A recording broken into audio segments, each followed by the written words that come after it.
Bismillahirrahmanirrahim. Alhamdulillahi rabbil alamin. Salatu wassalamu ala Rasulillah ma ba'd.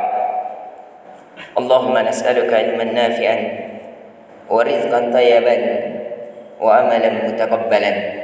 Assalamualaikum warahmatullahi wabarakatuh.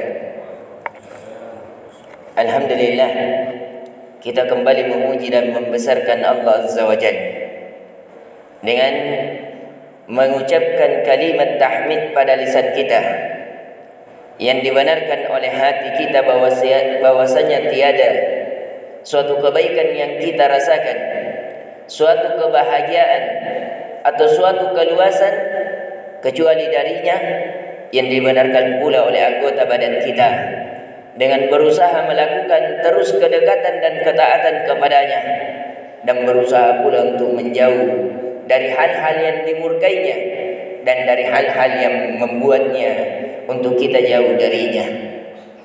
Di pertemuan kali ini kita kembali dari kisah Nabi kita sallallahu alaihi wasallam. Sebagaimana kisah yang sebelumnya kita telah mengisahkan dari kisah singkat Nabi sallallahu alaihi wasallam hingga meninggal dunianya. Namun di pertemuan kali ini kita akan mengambil kisah-kisah penting dalam kehidupan Nabi sallallahu alaihi wasallam yang harusnya kita mengambil pelajaran di dalamnya. Yang pertama adalah kisah tentang awal diturunkannya wahyu. Jadi Nabi sallallahu alaihi wasallam diturunkan wahyu padanya pada saat umur 40 tahun. Jadi Nabi sallallahu alaihi wasallam, sepakat para ulama, sepakat para ahli sejarah bahwasanya Nabi sallallahu alaihi wasallam diturunkan wahyu padanya itu berawal ketika umur 40 tahun, dan itu diturunkan di Mekah. Dan awal dari Nabi sallallahu alaihi wasallam diberikan wahyu sebagaimana yang diriwayatkan dari Aisyah, istri Nabi sallallahu alaihi wasallam, bahwasanya Nabi sallallahu alaihi wasallam awalnya adalah dengan cara ru'yatu fil manam, ru'yatus shadiqah.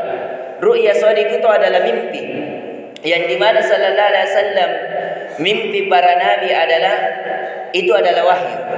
Jadi mimpinya para nabi adalah wahyu. Nabi sallallahu alaihi wasallam melihat bagaikan cahaya subuh, cahaya di subuh hari. Lalu Nabi sallallahu alaihi wasallam ketika melihat cahaya tersebut, maka Nabi senantiasa menginginkan untuk menyendiri. Akhirnya Nabi menyendirilah Nabi sallallahu alaihi wasallam di Gua Hira. Di Gua Hira itu tepatnya di bagian sekitar Ka'bah. Ketika orang keluar itu tak langsung nampak dari Ka'bah yang nampak sekali ketika berada di Gua Hira. Bagi orang yang pernah berumrah itu insyaallah pernah melihatnya walaupun tidak pernah mendakinya, karena dia gunung yang sangat tinggi. Kalau orang mau mendaki 2-3 jam bagian cepat, kalau orang tua itu sampai 4 jam. Ini kalau orang mau mendaki di gunung itu. Disinilah Nabi sallallahu alaihi wasallam menyendiri, yang senantiasa dibawakan bekalnya oleh istrinya yang tercinta, yaitu Khadijah radhiyallahu anha. Maka dari sini kita mengambil pelajaran bahwasanya Nabi diwahyukan padanya yang pertama dengan cara di dalam mimpinya. Di dalam mimpinya. Kemudian ketika Nabi setelah senam bersendiri di situ, maka turunlah wahyu yang kedua dengan cara Allah mewahyukan melalui perantara malaikat Jibril. Itulah turun ayat yang pertama di dalam Al-Quran diturunkan adalah Iqra bismi rabbikal ladzi khalaq. Ya Muhammad, Iqra, bacalah. Kata Nabi, ma'ana biqari, saya tidak mampu membaca. Karena Nabi kita sallallahu alaihi wasallam dikenal Nabi ummi, Nabi yang tidak mampu membaca, tidak mampu menulis. Itu Nabi kita sallallahu alaihi wasallam. Kenapa Allah tidak mampukan membaca? Kenapa Allah tidak mampukan menulis? Padahal Nabi kita menulis dan membaca itu suatu kelebihan. Akan tetapi kenapa Allah jadikan Nabi kita tidak mampu membaca dan menulis? Agar nampak terang bahwasanya apa yang dibawa oleh Nabi kita itu betul-betul wahyu, bukan tulisan, bukan wahyu yang bukan kalimat-kalimat yang dia pelajari. Karena sebagaimana keyakinan orang Yahudi, ia menuduh Nabi kita sallallahu alaihi wasallam bahwa Nabi kita sallallahu alaihi wasallam itu belajar sama orang-orang pendeta-pendeta Nasrani, ataukah sebagian dari orang Nasrani mengatakan bahwa Muhammad itu belajar dengan pendeta-pendeta Yahudi. Ini cara yang kedua. Jadi Nabi menyendiri, kemudian di Gua Hira itu datang malaikat Jibril dengan berwujud asli. Jadi malaikat Jibril berwujud asli. Jadi Nabi keluar, ada suara, kemudian Nabi jawab, "Mana Nabi Qori? Saya tidak mampu membaca." Akhirnya Nabi mencari suara itu dan keluar dari gua.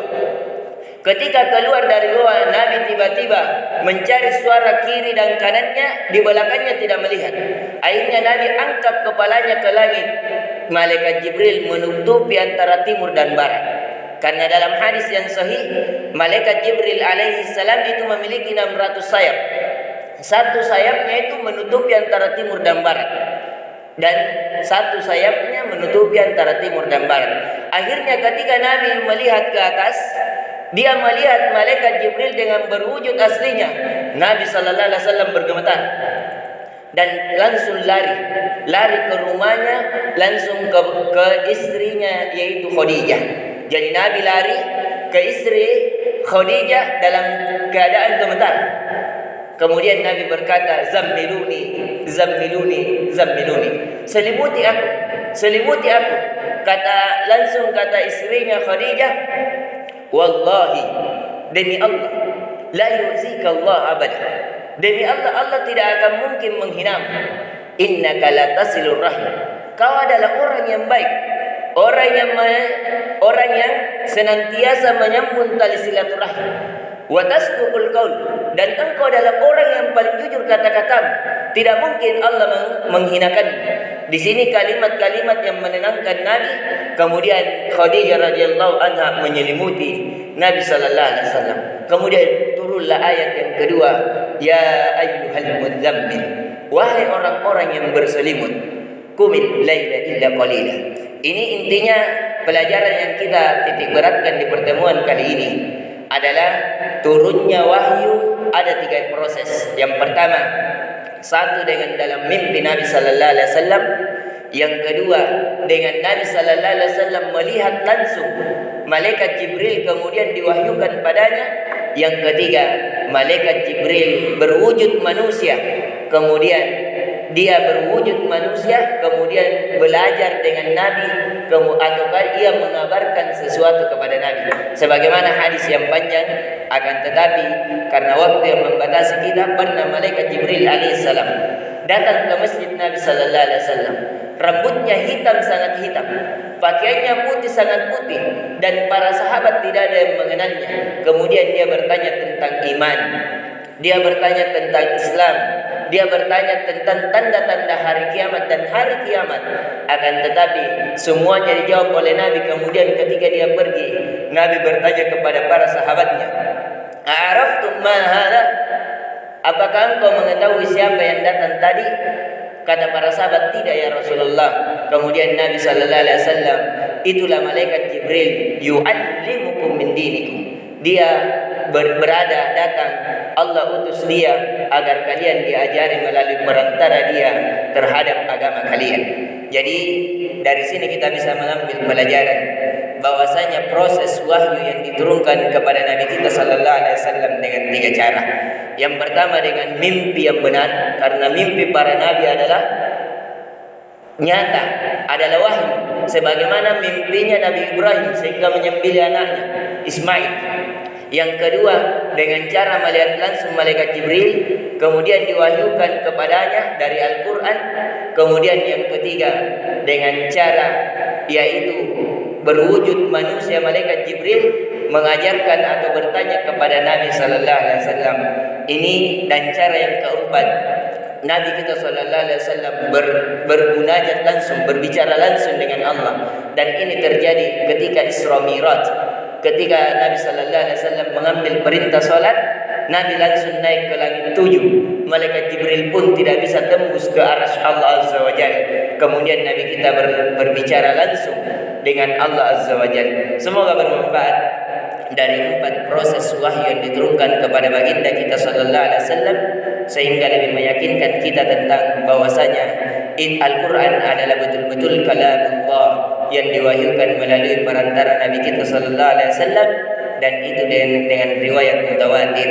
Mutawatir artinya adalah sesuatu yang sekumpul manusia meriwayatkannya dan mustahil ada kedustaan di dalamnya. Semoga bermanfaat, lebih dan kurangnya mohon dimaafkan. Subhanakallahumma bihamdik, asyhadu an la ilaha illa anta, astaghfiruka wa atubu ilaik. Assalamualaikum warahmatullahi wabarakatuh.